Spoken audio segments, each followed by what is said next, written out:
On July 4th, while fireworks lit up American skies for Independence Day, a Russian Kilo-class submarine suddenly rose from the waters of the English Channel. It wasn't just any ordinary mint. At the same time, the United States, United Kingdom, and the Netherlands were running a powerful NATO naval exercise nearby. No one expected what happened, and that made the event even more shocking. This wasn't so massive. It looked like a message, a warning wrapped in metal and mystery, but timing was sharp. The location risky, and the world watched with eyes wide open. Was Russia trying to send a message straight into the heart of the West's most guarded waters? We're going to break this down. What does it mean? How did NATO respond? And what might come next in this tense standoff between East and West? There's one big question. What exactly is happening beneath the surface? As the U.S. celebrated its independence, a Russian Kilo-class submarine made an unexpected appearance in the English Channel. This wasn't part of a normal patrol.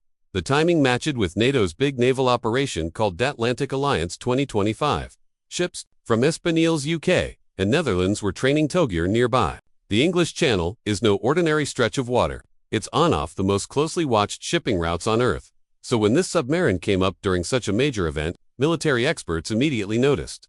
These submarines are made for stealth, for staying invisible. They are often called black holes because they're so quiet, but this time, the submarine didn't hide. It surfaced during daylight right in the middle of a NATO drill. That made people suspicious. Was it an accident, or was Russia sending a bold message? These NATO drills are carefully planned. They're meant to strengthen cooperation, test teamwork, and show the world that the alliance is ready for anything. So for a Russian submarine Tories during this time, and in that exact place, doesn't feel like a coincidence. It feels like a statement. And the date matters too. July 4th is a day of strong meaning for the United States. It's a symbol of freedom and strength. Russia didn't just crash the party, it made sure the world noticed. The goal seemed clear. Turn stealth into visibility, show presence, send a signal. Normally, Kilo-class submarines stay hidden. That's their main power. They move silently without bypass. But this time, Russia gave up thought and visibility. They chose to be seen, not just by radar, but by NATO leaders and commanders. So, why mock a thought choice?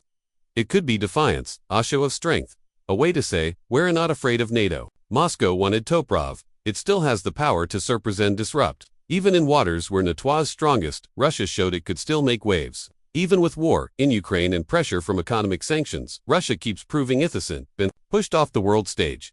Surfacing that submarine was allowed. The West may try to box Moscow in, but the Russian Navy still moves where it wants. There's also the reason, intelligence gathering. The surfacing during NATO's drill, Russia got a chance to see how the elite responds. They could watch aircraft movements and how fast NATO ships change position. Every small response gives Moscow useful data. How long does it take for NATO to react? What tools do they use? How do they move the targeter? All of this could be studied. So, the submarine wasn't just there for show. It may have been testing NATO's readiness in real time. And in today's high-stakes world, even short events like this carry heavy meaning. Russia and the West haven't had a friendly relationship in a long time. The conflict in Ukraine and earlier events, like the 2014 annexation of Crimea, only made things worse. But Russia hasn't just focused on land. Its navy has been active from the Arctic to the Baltic Sea. The surfacing in the English Channel fits into this larger strategy. It's not an accident that it's a piece of Russia's ongoing plan to keep NATO on its toes. The surfacing wasn't just about being seen. It weighs about psychology. Military moves are often about how they're perceived. Russia interrupted NATO's one action, forcing them to shift focus that matters. Even if the submarine didn't do anything aggressive, it still caused NATO to react. It distracted the exercise, raised alerts, and showed that Russia could break into their zone. This planned doubt may be NATO sent, as ready as it wants, the world to think. And that doubt, that's a win for Russia, choosing visibility. Russia for spectacle, the submarine became a floating billboard of defiance. Every response by NATO, every ship movement became part of a phase show that Moscow wanted the world to see. But this move came with danger. Surfacing like this exposed the submarine. NATO was watching, and their systems quickly went into action. So, the question remains, did Russia get what it wanted? Maybe it did. Maybe this was both a show of power and a test of NATO's defenses. Whatever the goal, the boldness of the act speaks volumes. For NATO, this was a reminder.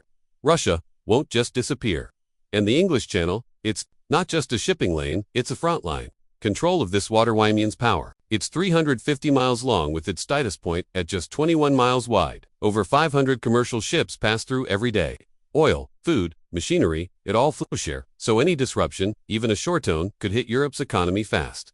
This narrow passage is just as important as other global choke points like the Strait of Hormuz or the Taiwan Strait. Any one of them could shift globally. The English Channel is no different. It's vital and both sides know it. That's why NATO has surrounded it with top technology. Radar towers on the shores, satellites in the sky, Sonar under the sea, all watching, listening, submarines, aircraft, destroyers, constantly on alert. The S plays a major part, sending Arla Birchik-class destroyers packed with sensors and weapons. Their Aegis systems watch forthreats in every direction. P-8 Poseidon aircraft fly above, searching for submarines with magnetic detectors and sonar buoys. And under the surface, Virginia-class submarines keep watch, nuclear-powered, fast and quiet. They're at hidden eyes and ears of NATO's underwater defense. These forces aren't just for defense. They're a message that this area is guarded and protected.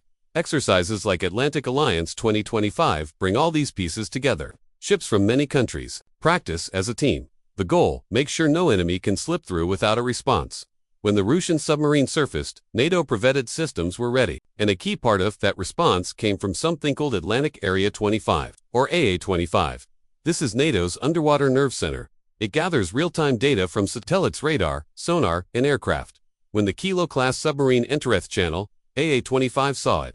British sonar hard, Dutch ships tracked it. American satellites watched from above. Together, they formed a perfect picture. Without AA-25, there could have been delays, miscommunication, or missed signals. Botha Center connects every part of an ATO's defense. When one country spots a threat, all others are alerted. That's what happened on July 4th. British helicopters like the Wildcat and Merlin launched quickly. Warships closed in. And NATO showed that unity is its biggest strength. But AA-25 doesn't just respond. It predicts it, watches patterns, maps routines, and warns when something unusual is coming. It's not just reacting, it's staying one step. Russia didn't just surface as a submarine, it tested the entire system in. The system worked. The quick response showed Russia that NATO is alert, connected, and ready. This event also gave NATO insights. Russia may be changing its tactics, trading presence, secrecy for boldness.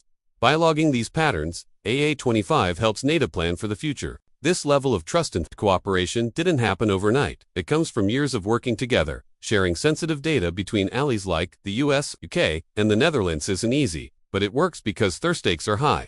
Russia's move was neutral. It was part of a larger pattern, a signal that Moscow is watching, planning, and willing to take risks. Theus has stepped up in response. New Sun Ares, more P-8 patrols, and Virginia-class submarines placed in key areas like the Arctic and North Atlantic.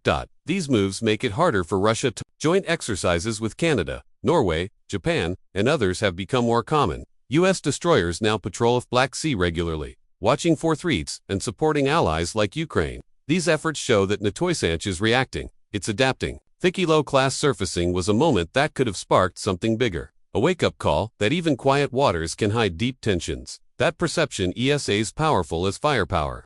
Russia didn't fire a missile. It didn't threaten Indian directly, but it made its scene, and that made NATO move. It made the world pay attention. This is what modern conflict looks like. It's not always loud. Sometimes it's silent, always dangerous. If you want more stories like this on the Lots-Tech strategy and global defense developments, make sure to subscribe to Missile Lemons. Your support keeps these stories coming. Let us know your thoughts in the comments and hit the bell icon for future updates. Thanks for watching, and we'll see you in the next